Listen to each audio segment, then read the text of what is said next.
But one thing that I do see, particularly coming back to the U.S. a couple of years ago after being based in Asia for a long time, is that most Western analysts simply do not understand the way China works. China doesn't want to be like the West. The sort of objective functions that Western analysts tend to project onto China make it difficult or impossible in many ways for them to actually understand China.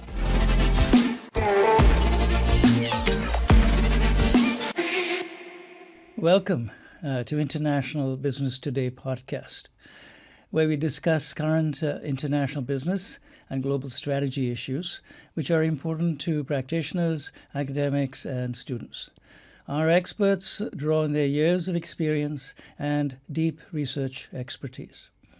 Here at the Demore McKim School of Business at Northeastern University, we are committed to disseminating research that managers can use. As academic specialists in international business and strategy, this podcast is aimed at global business professionals who want to be informed about current international business issues, rooted in data and facts, so as to be able to make better decisions and craft sound policies. This is our second season of International Business Today. I'm Ravi Sarathi, professor in the International Business and Strategy group here at Demore McKim School of Business, Northeastern University. And today with me is my colleague from Northeastern, Professor Mike Enright. He's the Pierre Choueiri Family Professor in Global Business at DMSB. Mike has several degrees from Harvard, undergraduate and MBA, as well as a PhD in economics.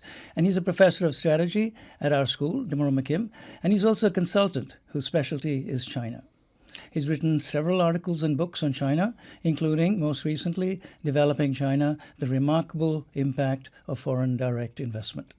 He has spent over 2 decades living and working in China.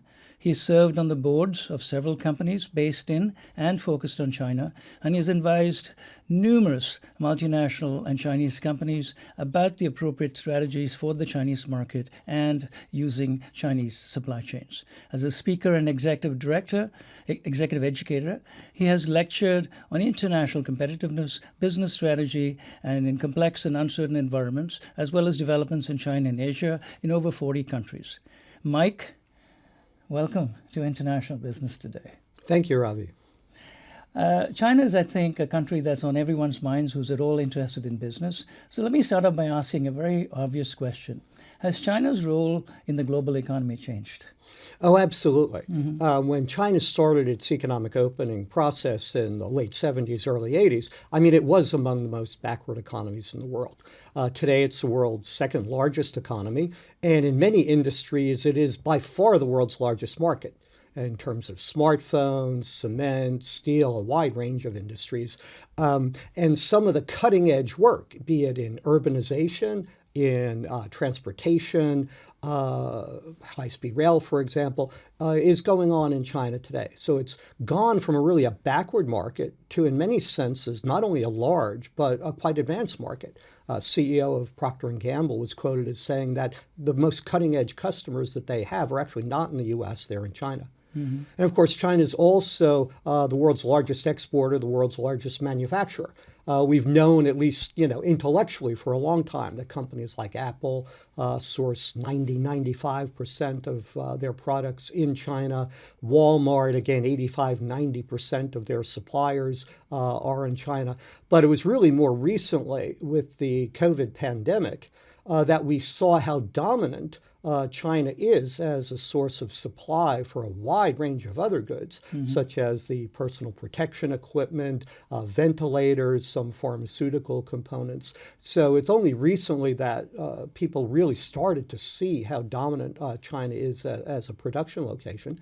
And China has also become not only a major destination for foreign companies and foreign investment, but it's been a major source now of foreign investment as well as Chinese companies start to internationalize. So the role today, of course, is very prominent, and it's still evolving and is likely to become much more important in the future. So how do you see China having changed pre-pandemic to post-COVID-19 pandemic? What are some of the big changes that really matter for the world economy? Well, if we think about the business and sort of economic response, the early days of the pandemic itself, which were largely centered in China, we started seeing companies seriously discussing diversification of supply chains, resilience in the supply chains. And although as the pandemic abated a bit in China and caught on everywhere else, some of that talk was diminished with the zero COVID policies that China was running, particularly during 2022, and the sudden and rather complete lockdowns we saw in many locations. Companies brought back on the table the idea of maybe thinking China plus one, China plus two in terms of supply chains. And of course, major multinational companies looked at their China operations and said, well, if we're going to have uncertainty about information and policy, it adds to the risk factor associated with doing business in China. So what do you think China wants from the global economy? Well, I think what China has wanted from the global economy has been remarkably consistent over the years. China's desire to join the global economy was not even so much primarily to drive economic growth and improve the standard of living, although that was a significant component. It was really to make the Chinese economy and Chinese firms stronger and more resilient.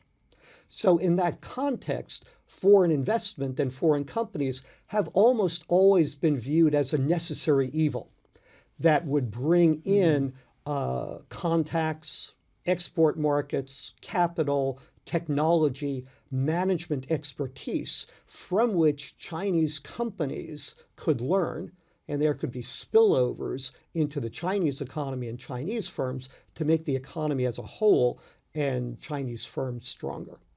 If we look at some of the recent policy statements and directions, we see in the dual circulation economy, which figures prominently in the 14th five-year plan, we see in essence China trying to reduce its dependence on the rest of the world in terms of imports, technology, and so on, while almost increasing the rest of the world's dependence on China. And as well, we see China wanting to move from being what we might call a rule taker in the global economy to be a rule maker. One example of that is the Belt and Road Initiative, which was an initiative announced in 2013 that is designed to help link China to many countries around the world in terms of infrastructure linkages, policy linkages, investment trade linkages. At this point, over 140 countries have actually signed memoranda of understanding with China on the Belt and Road Initiative. And if we look at the core of what that initiative is designed to do, it's really designed to link China to more and more economies around the world, which has a very clear economic influence. It has a very, very clear business influence. China is funding a lot of the infrastructure in those countries, and it's being supported by Chinese banks, and a lot of the heavy work actually done by Chinese companies. But also, in a way, it's an attempt to decouple many of those countries from the traditional Western economic powers and even the traditional multilateral agencies. And if we look at another initiative, the Made in China 2025 initiative, which was announced in 2015, that's really a plan to use state planning and state support to make China a leader in 10 key technology areas that are viewed as critical, not only economically, but also potentially strategically going forward. And in fact, it was the targets, the hard targets for China and Chinese companies to displace foreign firms, first in the domestic market and then the international market, which resulted in the pushback first from Europe and then in the US, which has become rounds of tariff battles and what the West started calling decoupling. So I think I've read this and heard this, and it seems like you're echoing some of this, that if the 20th century was, in a sense, the American century, the next century is going to be the Chinese century. And if so, how should the world's governments, such as the US, Europe, Japan, etc., deal with China, negotiate, and come to some kind of modus operandi with the Chinese national aspirations and Chinese business sector? Well, it'll be very interesting to see how the world and the world economy evolve. Many analysts project that China's GDP will pass that of the U.S. sometime in the early 2030s, and that may indeed take place. But if we combine the U.S. economy with, say, the EU economy rather, Japan, Australia, in other words, sort of westernized countries, then the economic throw weight of the West, broadly defined, is going to be much, much larger than China's as far as the eye can see. Another issue is that while China from about 1980 to 2010 exhibited a demographic dividend, where basically the population of working age was increasing on an average of 2.5% per year. Starting around 2030, it's projected that the working age population will start decreasing by about 2.5% a year. So China may indeed become larger than the U.S. in terms of GDP, but it's not going to become that much larger if the demographics play out. But so it's going to be interesting to see how that goes. But another feature is that in the process of pushing its own industrialization, it has caused pushback from the rest of the world. So we saw under the prior U.S. administration a series of tariffs, in essence designed to take a page out of China's playbook and trade access to the U.S. market for policy changes, just the way China has always used access to its market to get what it wanted in terms of policies and strategies by companies.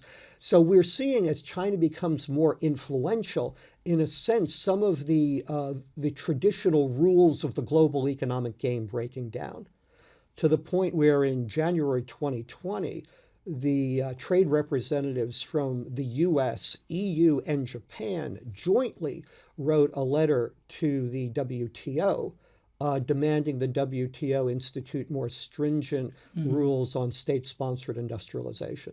So basically, China is changing the rules of the game. Sorry, to answer the question you asked before, what does China want? China wants freedom of action. China wants freedom of action domestically, and it wants freedom of action internationally.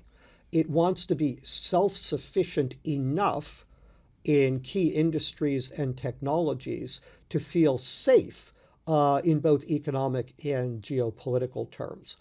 It doesn't mind spreading its influence to use its economic strength to win friends and influence people.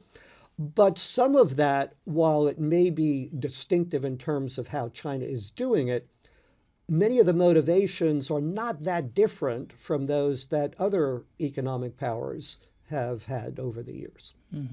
You've been talking about what China wants from the world. As you know, this podcast is aimed partly at business professionals, and many of our listeners have activities in the past and likely going forward with China. So what would be your advice for multinational executives who have continuing interest in China? How should they be thinking about evolving their strategy for doing business in China and competing with China? Well, given the far-reaching nature of China's influence on the global economy, you really have to divide it into a couple of different aspects. One, of course, is doing business in China itself. A second is competing with China or Chinese entities in global markets. And a third is thinking about sort of global economic governance and how that's likely to evolve going forward with political and trade tensions and so on. So for the first part, In China itself, there's a wide range of firm experiences. Firms are facing a slower growth, again, a declining workforce, which means costs are increasing. They're also facing, in many cases, a very tough competitive environment. In many industries, competition in China is more intense than anywhere else in the world. And it's not just foreign companies competing with each other. In many industries, Chinese companies who, 20, 30 years ago were considered very backwards, in many industries, Chinese companies are very, very strong competitors. And so some companies have to readjust, recalibrate just because of the competitive challenges that they face in China. The policy regime is also shifting. And in particular with China's self-sufficiency drive, that some companies that are in those industries that China has targeted for self-sufficiency are finding themselves limited in terms of what they can do in the China market. And there, the question is, do they play along? And in many cases, if they play along, they may be allowed a certain share of the Chinese market, which can still be very good business for them. If they don't play along, then they may be excluded. Okay?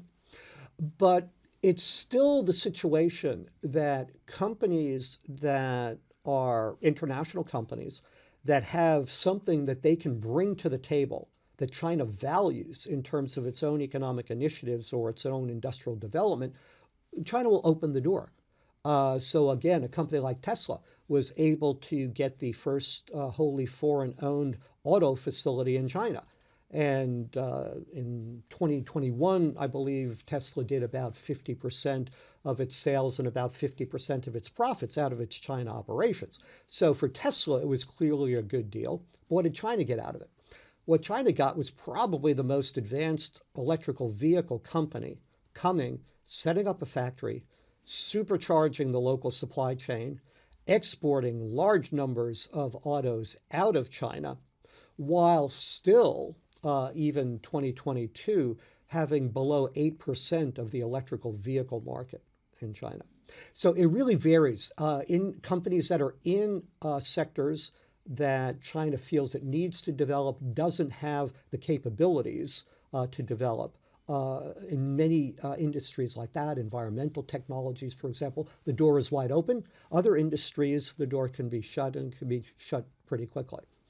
If we think about competing with China and Chinese entities globally, we see companies like Huawei, who were laggards in the past, now having on the order of 15, 20% of the global market for advanced telecom equipment.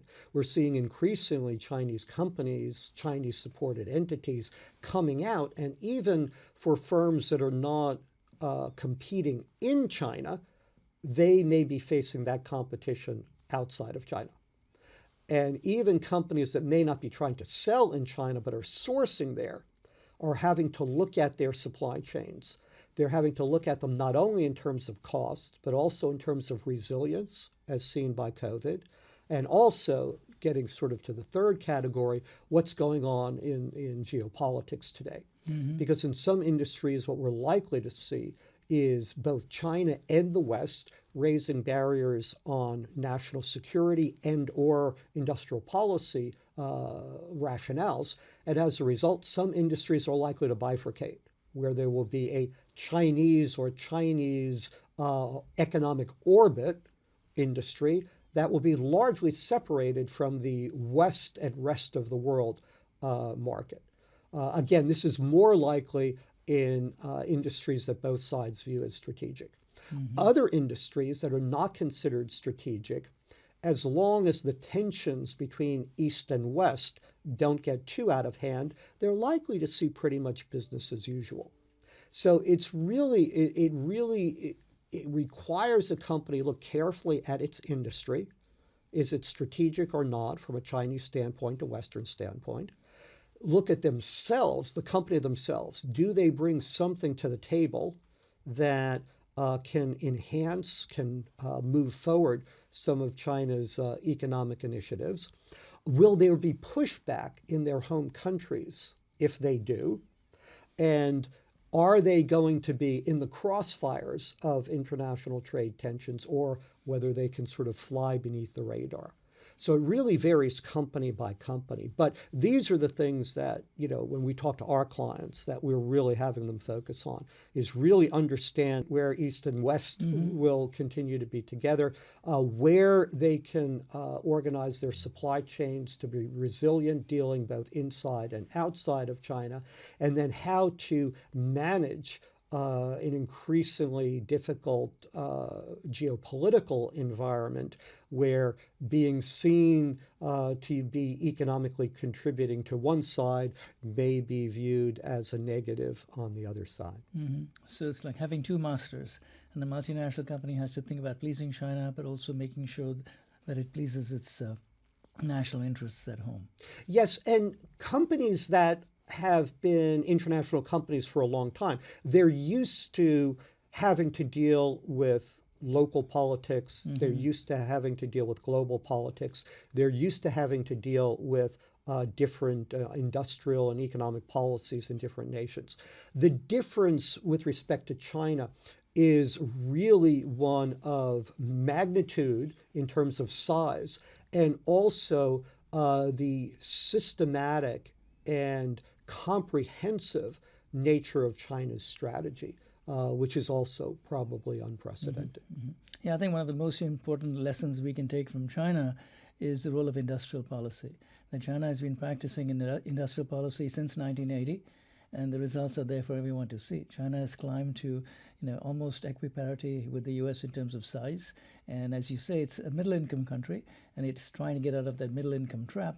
And so the next, I would say, 30 or 40 years, perhaps you agree or not, will be that attempt by China to reach, the top ranks of standards of living and GDP per capita at a time when some of these tensions, geopolitical tensions, as well as demographic decline, are going to be taking place.